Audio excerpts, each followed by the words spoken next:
Hello everyone, स्वागत है आप सभी का आपके अपने यूट्यूब चैनल पे जिसका नाम है बायोलॉजी कॉन्सेप्ट और मैं हूं सुरभि माथुर। और बच्चों, आज फिर एक नया टॉपिक लेकर आपके सामने हाजिर हूं।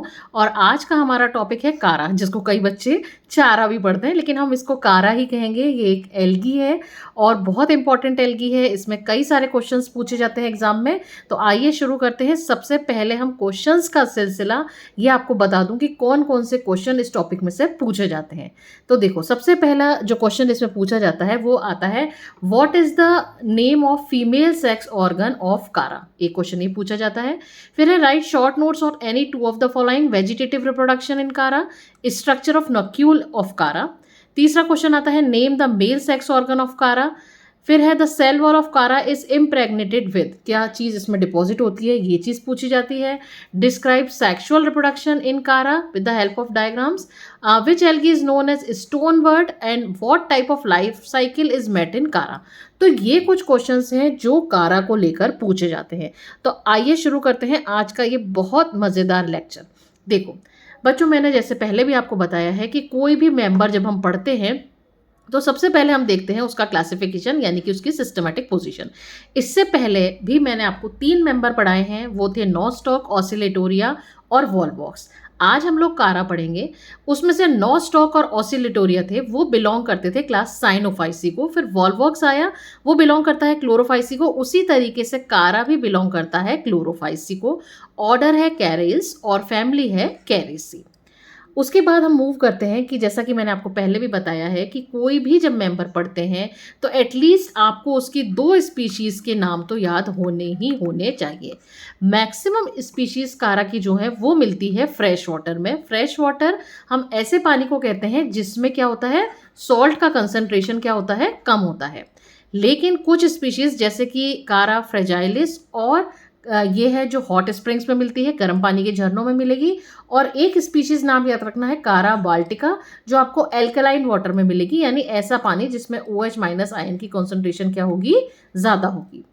अब सबसे इंपॉर्टेंट बात आती है कि कारा को हम एक नाम देते हैं और वो इस नाम को लेके क्वेश्चन पूछे जाते हैं कि कारा इज नोन एज। तो एक तो नाम आपको याद रखना है कि कारा को हम क्या कहते हैं, स्टोन वर्ड कहते हैं। बात आती है कि इसको स्टोन वर्ड क्यों कहते हैं। स्टोन वर्ड इसलिए कहते हैं क्योंकि ये जिस पानी में मिलता है वो वाटर होता है हैवी वाटर, और उसमें बहुत ज़्यादा मात्रा में मिलता है क्या चीज़, 2 चीज़ें, एक तो कैल्शियम कार्बोनेट और एक मैग्नीशियम कार्बोनेट। तो ये कैल्शियम कार्बोनेट और मैग्नीशियम कार्बोनेट डिपॉजिट हो जाता है कारा की प्लांट बॉडी पे, जिसकी वजह से इसकी प्लांट बॉडी कैसी हो जाती है, रफ हो जाती है, ब्रिटल हो जाती है, स्टोन लाइक हो जाती है। इसीलिए हम इसको क्या नाम देते हैं, स्टोन वर्ड। क्वेश्चन क्या आएगा कि कारा इज ऑल्सो नोन एज, तो आपको आंसर क्या लिखना होगा, स्टोन वर्ड। दूसरा क्वेश्चन क्या पूछा जाता है, why Chara is known as stonewort, तो आपको ये आंसर लिखना होगा, because its surface become encrusted with calcium and magnesium carbonate, these deposits make their body rough and brittle, so it is known as stonewort. आगे move करते हैं। अब हम बात करेंगे इसकी प्लांट बॉडी की। प्लांट बॉडी कैसी होती है, इसका थैलस स्ट्रक्चर कैसा होता है। तो देखो, जैसे कि यहाँ पर आप डायग्राम देख रहे हैं, इसकी जो प्लांट बॉडी होती है बच्चों, 2 पार्ट्स में डिफ्रेंशिएटेड होती है। एक होता है पार्ट राइजोइड्स और दूसरा ये वाला जो रिमेनिंग पार्ट बचा यहाँ से लेके राइजोइड्स के ऊपर तक का, ये कहलाता है मेन एक्सिस। अब पहली बात, इसकी प्लांट बॉडी जो होती है वो होती है मल्टी सेलुलर मैक्रोस्कोपिक। ये बहुत इंपॉर्टेंट वर्ड है, मैक्रोस्कोपिक। ये इसलिए इंपॉर्टेंट है क्योंकि आपके प्रैक्टिकल एग्जाम में कई बार स्पॉटिंग में कारा भी रख दिया जाता है। जो बॉटल होती है फॉर्मेलिन की सॉल्यूशन में इसको रखा जाता है, तो वो बॉटल की बॉटल रख दी जाती है, उसके ऊपर एक स्लिप लगा दी जाती है और आपको आइडेंटिफाई करना होता है कि ये कौन सा प्लांट आपको दिया गया है। तो वहाँ पे सबसे पहले तो आप इसको देख के बहुत आराम से इसको आइडेंटिफाई कर लेंगे और लिख देंगे कि कारा है। अब उसके बाद आपको उसके फीचर्स लिखने पड़ेंगे। ये कितने हाइट का होता है, 30 सेंटीमीटर इन हाइट होता है, यानी 20 to 30 सेंटीमीटर का मतलब मानिए कि लगभग जो एक छोटा स्केल होता है वो 15 सेंटीमीटर का होता है और बड़ा स्केल होता है 30 सेंटीमीटर। तो मैक्सिमम इसकी हाइट जो जाएगी वो 30 सेंटीमीटर जाएगी। और इसकी प्लांट बॉडी डिफ्रेंशिएटेड होगी 2 पार्ट्स में। ये वाला जो पोर्शन है ये कहलाता है राइजोइड्स और इससे ऊपर का जितना पोर्शन है वो कहलाता है मेन एक्सिस। अब जो राइजोइड्स होते हैं वो किस तरह के होते हैं, वो होते हैं व्हाइट कलर के थ्रेड लाइक स्ट्रक्चर। ठीक है, थ्रेड लाइक स्ट्रक्चर होते हैं। दूसरी बात, ब्रांच्ड होते हैं। ब्रांच्ड का मतलब क्या है, जैसे कि ये राइजोइड निकला, इससे एक ब्रांच और निकल गई, फिर ये निकला, इससे एक ब्रांच और निकल गई, ये राइजोइड है, इससे ब्रांच निकल गई, एक ब्रांच और निकल गई। तो क्या होंगे, थ्रेड लाइक स्ट्रक्चर होंगे, व्हाइट कलर के होंगे, बहुत इजीली विजिबल होते हैं ये, मल्टी सेलुलर होते हैं, यूनिसेल्यूलेट, एक सीरीज में सारी सेल्स लगी होंगी, ब्रांच्ड होते हैं, और कहाँ से अराइज होते हैं, जो मेन एक्सिस है उसके बेस से, यानी कि इस जगह पे से अराइज होते हैं। खास बात इसके राइजोइड्स की क्या होती है कि जब आप इसका सेक्शन कट करेंगे तो इसमें आपको ऑब्लिक सेप्टा देखने को मिलेगा। ऑब्लिक सेप्टा का मतलब क्या हुआ, ये देखिए, यहाँ जब इसका सेक्शन कट करा गया तो ये जो आपको दिख रहा है, ये जो स्ट्रक्चर आपको दिख रहा है, ये क्या है, ये ऑब्लिक सेप्टा है। ठीक है। दूसरी खास बात क्या होती है कि इसमें आपको एक राइजोइडियल प्लेट मिलेगी, इस तरह की प्लेट मिलेगी, ये इस तरह की। ये राइजोइडियल प्लेट वो जगह होती है जहां से और नए राइजोइड्स अराइज होते हैं। तो एक तो ऑब्लिक सेप्टा का मिलना और दूसरा राइजोइडियल प्लेट का मिलना इसका कैरेक्टरिस्टिक फीचर है। तो आपसे ये क्वेश्चन भी छोटे क्वेश्चंस में जो एमसीक्यू बेस्ड हैं या फिलअप्स हैं या वन वर्ड वाले क्वेश्चन हैं उसमें पूछे जा सकते हैं कि what is the characteristic feature of rhizoids of कारा। तो आपको लिखना होगा presence of oblique septa, oblique septa और राइजोइडियल प्लेट, ये दो चीजें आपको लिखनी होगी अपने आंसर में। अब काम इसका वही होता है जो सभी राइजोइड्स का होता है, वाटर और मिनरल का एब्जॉर्प्शन करना और प्लांट को एंकर करके रखना सरफेस से। अब बात करते हैं हम इसकी मेन एक्सिस की। मेन एक्सिस जो इसकी होती है वो होती है एपीजियल। दूसरी बात, लॉन्ग है, ब्रांच्ड है। अब खास बात क्या है कि ये डिफ्रेंशिएटेड होती है किसमें, नोड, ये है कहलाएगी नोड, और ये जो दो ये भी क्या कहलाएगी, ये भी कहलाएगी नोड। दो नोड के बीच का एरिया, यानी कि ये वाला एरिया, फॉर एग्जांपल मैं अलग से ड्रॉ करती हूँ, ये एक मैंने बनाई, यहाँ से निकल रही हैं ब्रांचेस, तो ये क्या, ये एरिया क्या कहलाएगा, ये एरिया कहलाएगा नोड। ठीक है। फिर यहाँ से ब्रांचेस निकली, ये देखिए ये ब्रांचेस निकली, तो ये एरिया भी क्या कहलाएगा, नोड। अब इन दो नोड के बीच का एरिया वो क्या कहलाता है, वो कहलाता है इंटर नोड। तो इसकी जो मेन एक्सिस है वो डिफरेंशिएटेड होती है किसमें, नोड और इंटर नोड में।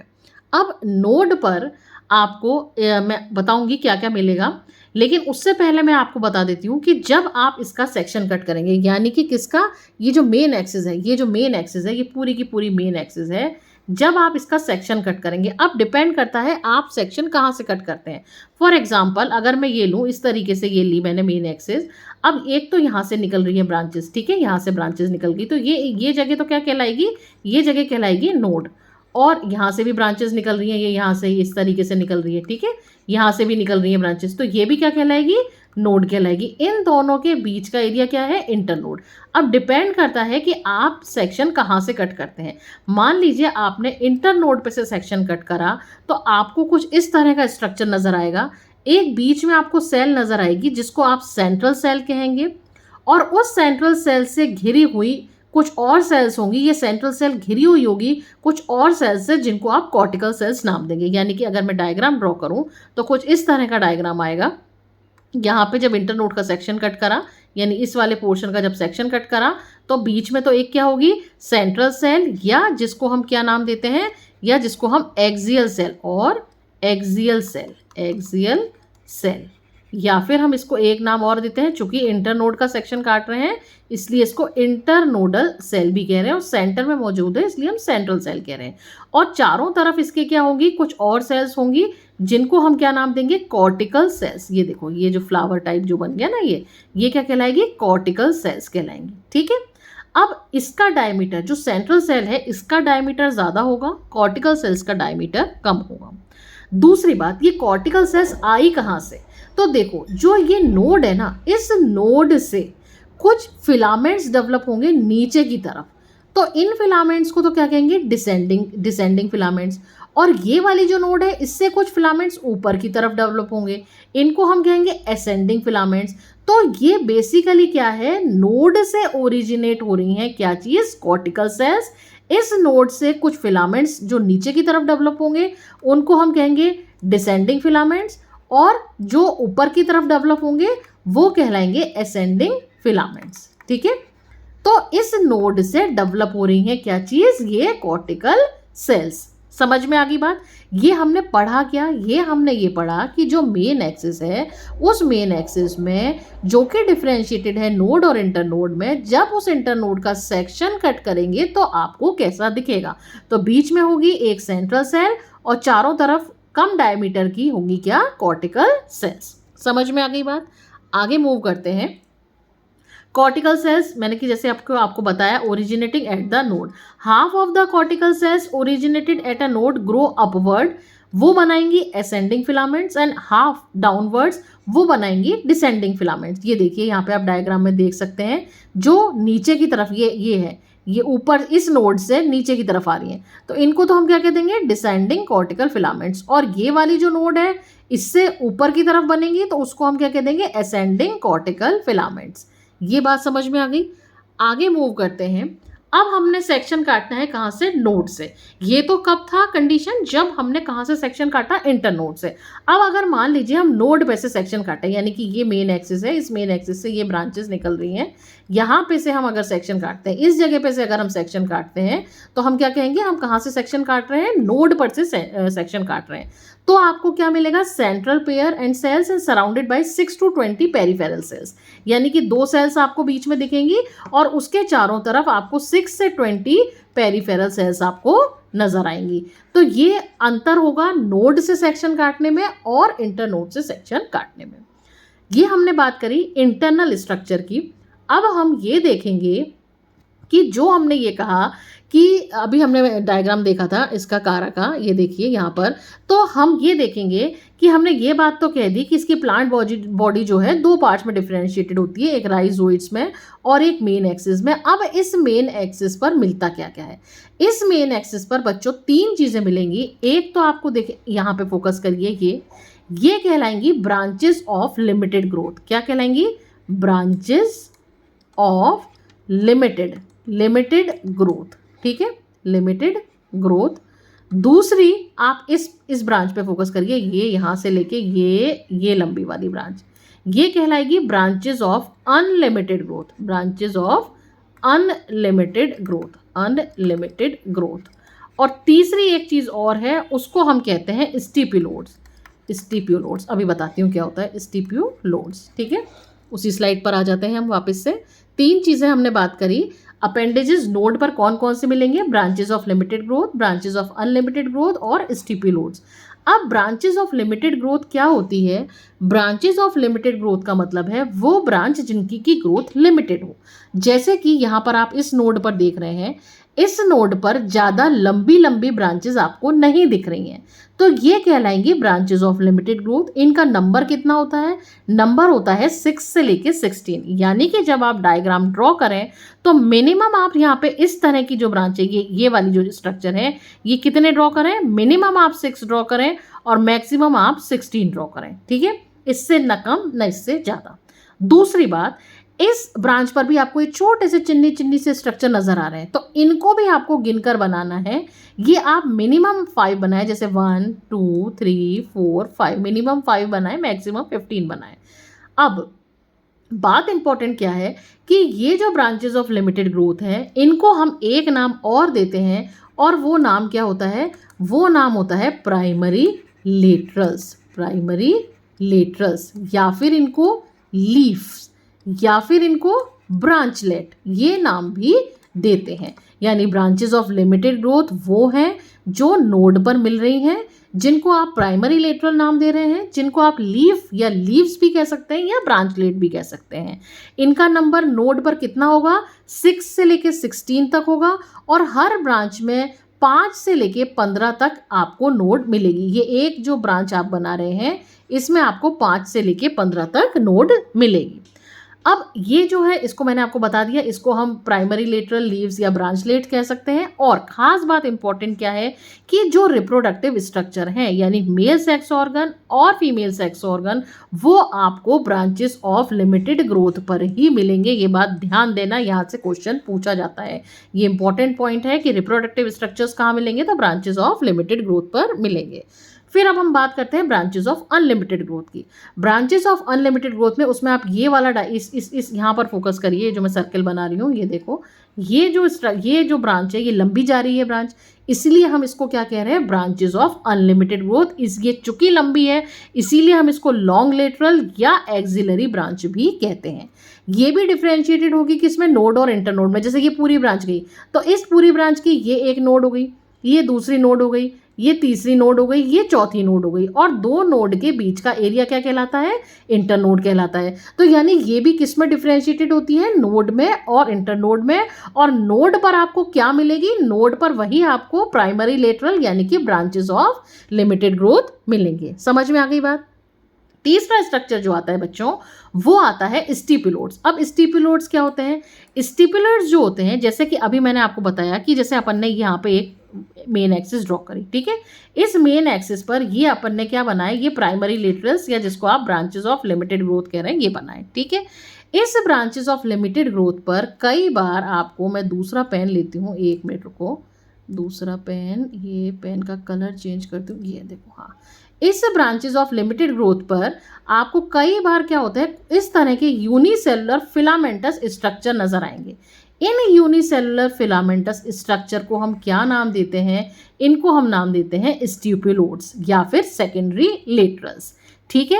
ये कैसे होते हैं, यूनिसेलुलर होते हैं, फिलामेंटस स्ट्रक्चर होते हैं, और मिलेंगे कहाँ, ब्रांचेस ऑफ लिमिटेड ग्रोथ। जो नीचे वाली जो ब्रांचेस होती है ना, जो पूरी आप प्लांट बॉडी देखेंगे उसमें नीचे वाली जो ब्रांचेस ऑफ लिमिटेड ग्रोथ है उस पर कुछ आपको यूनिसेलुलर स्ट्रक्चर नजर आएंगे इस तरह के। ये देखो, ये वाले जो स्ट्रक्चर नजर आ रहे हैं इनको हम क्या कहते हैं, स्टिपुलोड्स कहेंगे।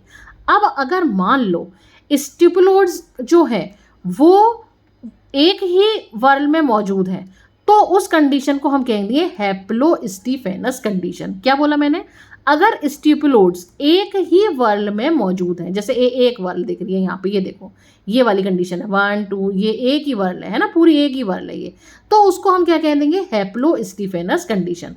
लेकिन अगर ये 2 वर्ल में मौजूद है, जैसे कि आप यहाँ देख लो, यहाँ पे 2 वर्ल में, एक ही नीचे वाली वर्ल है, एक ही ऊपर वाली वर्ल है, तो अगर ये 2 वर्ल में है तो इस कंडीशन को हम कहेंगे डिप्लोस्टिफेनस कंडीशन।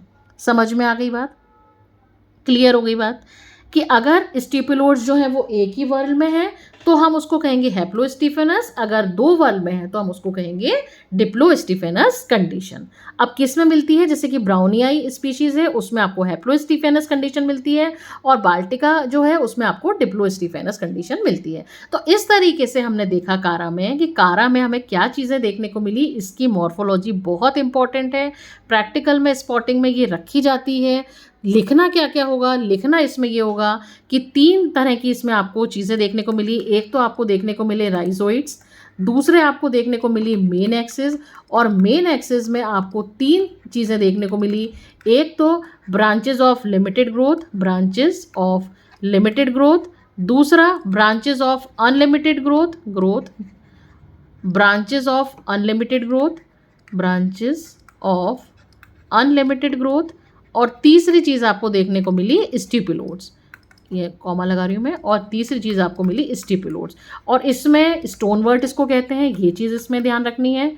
क्यों कहते हैं ये ध्यान रखनी है। हैप्लोस्टिफेनस और डिप्लोस्टिफेनस दोनों में क्या डिफरेंस है, विद एग्जाम्पल ऑफ स्पीशीज, ये आपको याद रखना है। तो ये आज हमने कंप्लीट करी कारा की एक्सटर्नल मॉर्फोलॉजी। अगले वीडियो लेक्चर में हम लोग देखेंगे इसका सेल स्ट्रक्चर प्लस इसका रिप्रोडक्शन का कुछ पार्ट।